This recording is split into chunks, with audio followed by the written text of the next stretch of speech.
Hey everybody, it's Cynthia from Boris Basement, and I am here today with a very spooky edition of our Halloween tea time. And Josh from the World of Smart is already shaking his head at me. I'm not writing these jokes here.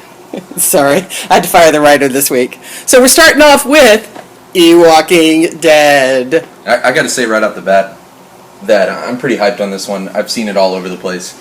If you're not getting the crossover where you have Walking Dead with the Ewoks of Endor, it's a little Star Wars Walking Dead crossover.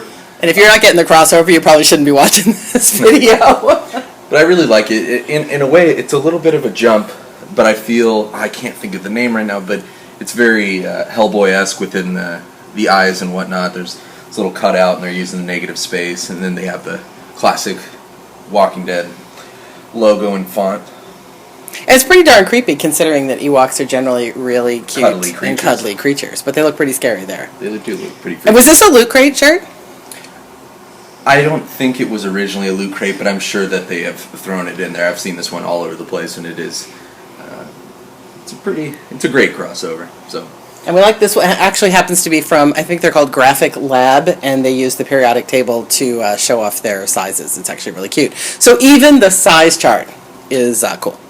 Yeah, this is a win-win, so definitely go pick this one up. You can find this all over the place, and I believe it comes in different colors. This is kind of a gray or maybe a charcoal kind of color. It may change a little bit on the video, but no, I like it, and I think you can find this in a couple other colors. So go check this one out, Star Wars Walking Dead crossover. All right, let's see what else we got. And so here we've got Zombie Fever. This is a really cool shirt that looks a lot like an old... well, the graphics are kind of 50s-ish. It looks George or Romero. What, George? You're mixing your Game of Thrones with your Night of the Living Dead. No, but it is George Romero. But I tried to go for the RR. Right. Whatever. Shout out to George R. R. Martin. Game of Zombie Thrones. So yeah, it's kind of cool. What's really fun is the Monsters logo is very reminiscent of the famous Monsters magazine. These guys on the side, again, very 1950s B horror movie. The zombie guy is a little bit, I would say, later. And it says From Beyond the Grave, a shock horror film house production. And it's got dates on it, and Friday Night Drive-In, might have been a promo shirt made for somebody who was going to do like a great drive-in horror night.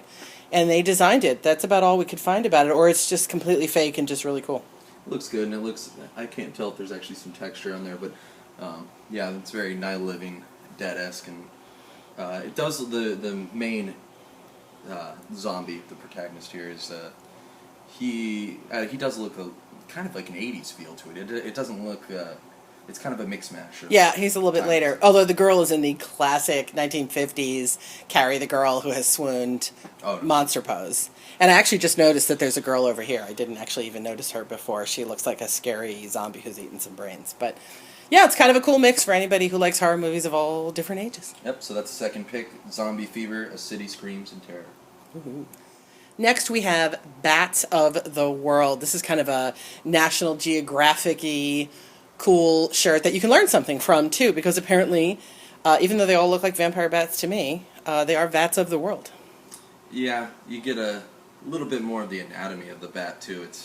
It's similar to those. I can't put my finger on it, but those realistic animal shirts. But you kind of have the almost the classic outline of like a Batman logo, but then you actually get this more in-depth look and their wings and whatnot and the shading. It's actually a nice piece. And there's a little surprise on the back. You want to do the honors and flip her over? And bring it down just a little bit. And so this is the back of the shirt, which is actually almost cooler than the front of the shirt. I love the expression on this bat who's hanging upside down, doing his thing. And he's not sleeping. He's wide awake, checking you out. So really cool. And it's a neat color, too. It's kind of a light, it's not green. It's kind of a heather green. What would you call that? I like heather green. It's better than what I was going to say. Kind of khaki green, but yeah, it's a neat shirt, and something a little bit different because it's a little bit more realistic than your typical vampire bat. Next we have this evil pumpkin shirt that looks kind of almost airbrushed. It appears to be from an artist named Wes Benscoter. This one isn't signed, but I saw a lot of other shirts of his work where his name is signed, or it is signed. It's oh no, it is. I'm lied. It does say it over there. It's really small and dark, but it's definitely one of his designs. He does all kinds of really crazy fantasy airbrush art. That's what I was going to say. It does look like it's been airbrushed. It's a pretty cool jack-o'-lantern. Obviously it's weird. There's some nice aesthetics, but I really like the fingers, which might be a little more difficult. Now you can see them on there, so yeah, I like the fingers. They're kind of like a root vegetable. Slide it up just a tiny bit. Almost like ginger. Well, I think they're supposed to be like the roots of the plant what do pumpkins grow on? Vines. So they must have roots.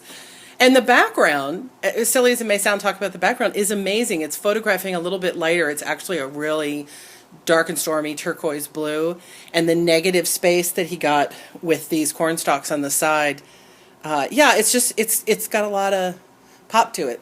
Mm-hmm. I really like it. What was the artist's name again? Give him another shout out. Wes Benscoter, I'm assuming. BenScoter. Ben Scooter. Yeah, and once again, it's the signature is kind of hidden to the side, and it's literally sideways. So, but if you look him up online, he's got a website where he sells a lot of his art. I didn't see this particular piece, so I think it's from a couple of years back. But he does some really cool fantasy art. And then we got one more for you. Last shirt, and we saved it as a tribute to one of my favorite Halloween specials. It's the Great Pumpkin Charlie Brown, but this one is a little bit different because it is an advertisement for Great Pumpkin Ale, which is an artisan beer. Yeah, the craft breweries are getting really big, especially in Southern California. But of course, now that Halloween's coming around, you're going to get pumpkin flavored everything. But this, we can't say that we've tried this, but it's a nice shirt and it's a nice homage to the classic cartoon. And it does say that the brewing company is from a guy named Schultz. So I don't know if he's actually related and he had legal rights to use this, or it's the whole thing's a joke, but it does say made with pumpkin, spices, and rocks, which if you are familiar with the cartoon, you'll know. I got a rock. Oh, and we forgot the other great line. It may be hard to read. Grab one for your stupid brother, too. And this sounds dumb, but is this a brown? I'm even looking at this right now. Is this a brown or a black? No, it's a brown. It's like a really nice chocolatey brown that works really great with the orange. It's a super shirt for Great Pumpkins fans, Charlie Brown fans, and the fact that it's Charlie Brown mixed with beer is can't mess with that, right? That's a win-win for Halloween. All right, that's all we got. Yep, Halloween edition, tea time. Look forward to a whole bunch more, and I might be here, might not. But he might lose his job. No, he won't. He's been a great addition. All right, we'll see you next time.